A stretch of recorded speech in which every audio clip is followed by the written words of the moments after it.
माँ को वृद्धाश्रम छोड़ आया बेटा, लेकिन सिर्फ 7 दिन बाद जो हुआ उसने पूरे परिवार की नींद उड़ा दी। और जब सच सामने आया तो बेटा खुद को कभी माफ नहीं कर पाया। अगर आपके घर में भी माँ बाप हैं तो इस कहानी को अंत तक जरूर सुनिएगा, क्योंकि हो सकता है इस कहानी में आपको अपना कल दिखाई दे जाए। उत्तर प्रदेश के एक छोटे से शहर में 72 वर्षीय सावित्री देवी अपने इकलौते बेटे रोहित के साथ रहती थीं। पति के निधन के बाद उनका पूरा संसार सिर्फ उनका बेटा ही था। उन्होंने अपने जीवन की हर खुशी बेटे के नाम कर दी थी। पति की मौत के बाद उन्होंने खेत बेच दिए, अपने गहने बेच दिए और दिन रात मेहनत करके रोहित को पढ़ाया लिखाया।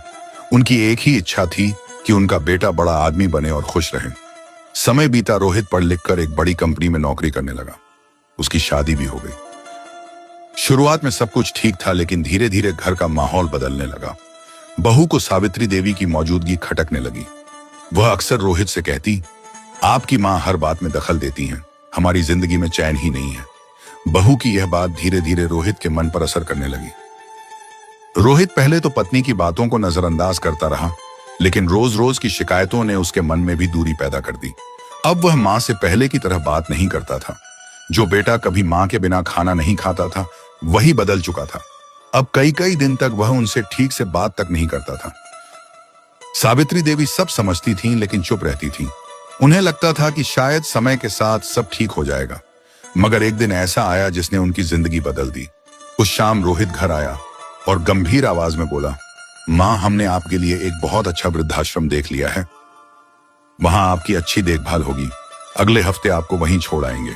यह सुनकर सावित्री देवी के हाथ से चाय का कप गिर गया। उनका दिल जैसे एक पल के लिए रुक गया, लेकिन अगले ही क्षण उन्होंने चेहरे पर मुस्कान ला ली और बोली, ठीक है बेटा, जैसा तुम्हें सही लगे। रोहित को उम्मीद थी कि मां रोएंगी, बहस करेंगी या उसे रोकेंगी, लेकिन उनकी मुस्कान ने उसे भी हैरान कर दिया। अगले 7 दिनों तक सावित्री देवी बिल्कुल सामान्य रही। उन्होंने किसी से कोई शिकायत नहीं की। वह रोज सुबह उठती, पूजा करती और घर के काम करती, फिर चुपचाप अपने कमरे में चली जाती। उनकी खामोशी बहुत कुछ कह रही थी। आखिर वह दिन आ गया जब रोहित उन्हें वृद्धाश्रम छोड़ने ले गया। रास्ते भर सावित्री देवी खिड़की से बाहर देखती रहीं। उनकी आंखों में आंसू थे, लेकिन उन्होंने एक भी आंसू गिरने नहीं दिया। वृद्धाश्रम पहुंचकर उन्होंने बेटे के सिर पर हाथ फेरा और बोली, खुश रहना बेटा, अपना और बहू का ख्याल रखना। यह कहते समय भी उनके चेहरे पर ममता थी। रोहित ने जल्दी से औपचारिकताएं पूरी की और वहां से चला आया। उसे लगा कि उसने एक बड़ी जिम्मेदारी पूरी कर दी है, लेकिन उसे नहीं पता था कि आगे क्या होने वाला है। लेकिन उसे नहीं पता था कि अगले 7 दिन उसकी जिंदगी हमेशा के लिए बदलने वाले हैं। 7वें दिन सुबह सुबह रोहित के फोन पर वृद्धाश्रम से कॉल आया। क्या आप सावित्री देवी के बेटे बोल रहे हैं? जी, रोहित ने जवाब दिया। कृपया तुरंत यहां आ जाइए। यह सुनते ही उसके मन में घबराहट बढ़ने लगी। रोहित का दिल घबरा गया। वह तुरंत वृद्धाश्रम पहुंचा। वहां पहुंचते ही प्रबंधक ने उसे एक लिफाफा दिया और कहा, यह आपकी मां ने आपके लिए छोड़ा है। उन्होंने कहा था कि इसे ठीक 7 दिन बाद आपको देना। रोहित कांपते हाथों से लिफाफा खोलने लगा। उसके दिल की धड़कनें तेज हो चुकी थीं। अंदर एक पत्र था। उसमें लिखा था, प्रिय बेटे रोहित, जब तुम यह पत्र पढ़ रहे होगे तब शायद मैं इस दुनिया में न रहूं। डॉक्टरों ने मुझे कई महीने पहले ही बता दिया था कि मुझे गंभीर बीमारी है और मेरे पास ज्यादा समय नहीं है। मैंने यह बात तुमसे इसीलिए छिपाई क्योंकि मैं तुम्हारी खुशियों में बोझ नहीं बनना चाहती थी। रोहित की आंखें फैल गईं। पत्र में आगे लिखा था, जिस दिन तुमने मुझे वृद्धाश्रम भेजने का फैसला सुनाया उस दिन मुझे दुख जरूर हुआ था, लेकिन गुस्सा नहीं आया, क्योंकि एक माँ अपने बच्चे से नाराज नहीं हो सकती। मैंने तुम्हें 9 महीने पेट में रखा था बेटा। तुम्हारे बुखार में पूरी पूरी रात जागी हूं। तुम्हारी हर खुशी के लिए अपने सपनों का गला घोंटा है, इसलिए जाते समय भी तुम्हें सिर्फ आशीर्वाद ही दे सकती थी।